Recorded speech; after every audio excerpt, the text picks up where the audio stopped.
I started in college as a biomedical engineer, so sort of putting together engineering and biology, and thought this might be the best of both worlds.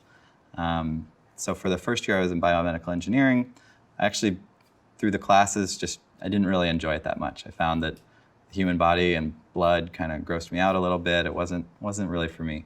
So I moved into just mechanical engineering. From there, I worked a couple internships over the summer at college, and those helped me really decide what I wanted to do.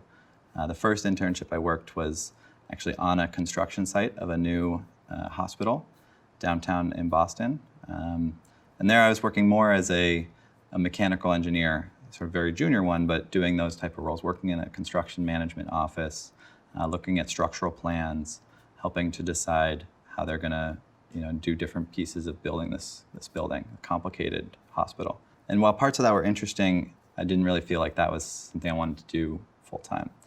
The next internship I worked in the summer after that, I worked at a startup company, very small company at that point in time. I think I was the 7th employee there. And they were trying to make customizable fine jewelry. So they have a bunch of jewelry models that were designed in 3D modeling tools by a network of different designers. And they were bringing those to the internet and letting consumers log on and customize them in the website and order a customized version of it, which at that point in time was not something that anyone was really doing online. That was the sort of earlier days of e-commerce. You could buy books and you could buy sort of clothes and cheaper things online, but people weren't buying jewelry online very much. So that was a really interesting company because it sort of used a lot of my different skills that I had gained in college. I was doing mechanical stuff with the actual design of the model and the manufacturing of the jewelry and how those things kind of played together. And then there was a software piece, and I had always been interested in software as well and done some classes in software on the side throughout my mechanical engineering degree. So kind of all those things came together nicely. And so I worked at that company as an intern and liked it a lot, and they liked me a lot. And so I started there full-time after I graduated. I worked there full-time for about 3 more years.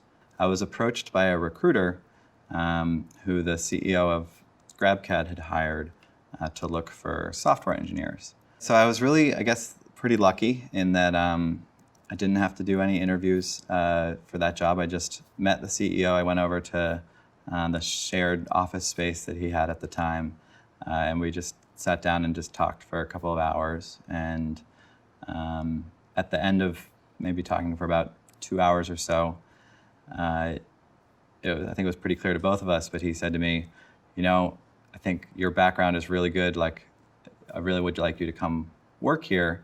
I don't know specifically what you'll be working on yet, but I think we can figure it out. And I said, yeah, I think that where you want to go sounds really exciting, and that's something that I would want to do too. So that was kind of the extent of the interview process. We had a negotiation after that about salary, and then I signed the paperwork. So I joined GrabCAD and didn't exactly have a specific job title to start out with. And initially, I was looking at working as a software engineer there. When I actually started full-time, it became pretty clear that they still had software engineers back in Estonia, but they had no product managers. And what a product manager really is someone who figures out what the software should do and helps to write down what the behaviors are and give that to software engineers to build. So the product manager talks to customers, talks to users of the software, and really sort of synthesizes that into what we call a specification of how the software should be improved. And then the software engineers actually build that. So when I started at GrabCAD, we had software engineers who were great at building things, but we didn't really have anyone in that product management role who was sort of guiding where we should take the product. And so I moved into that role within the first month that I was at GrabCAD to sort of fill that hole, if you will. And that's the team that I grew, and that's sort of still the primary part of my job. We'd grown to about 50 people when we were acquired by Stratasys 3 years ago. And then since we were acquired by Stratasys, we became the software group of Stratasys, and our software group has grown to about 80-something people. The product manager role is a really interesting role, and I think it's relatively new. I don't think this kind of role has really formally existed for maybe more than 15 years, probably at the most. So there's not degrees on product management at colleges that I'm aware of.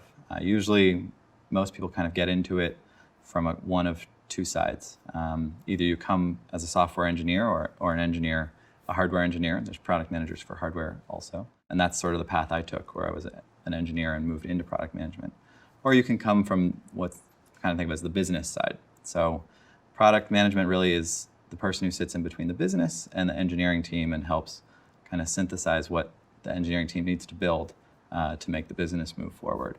So you could start, as a marketing person, or maybe you got a business degree, and that would be another way you can move into product management if you start from the understanding of the business. So in terms of growth opportunities in product management, you can start as a junior PM, and then as you go and do it for more years, you become a senior PM eventually.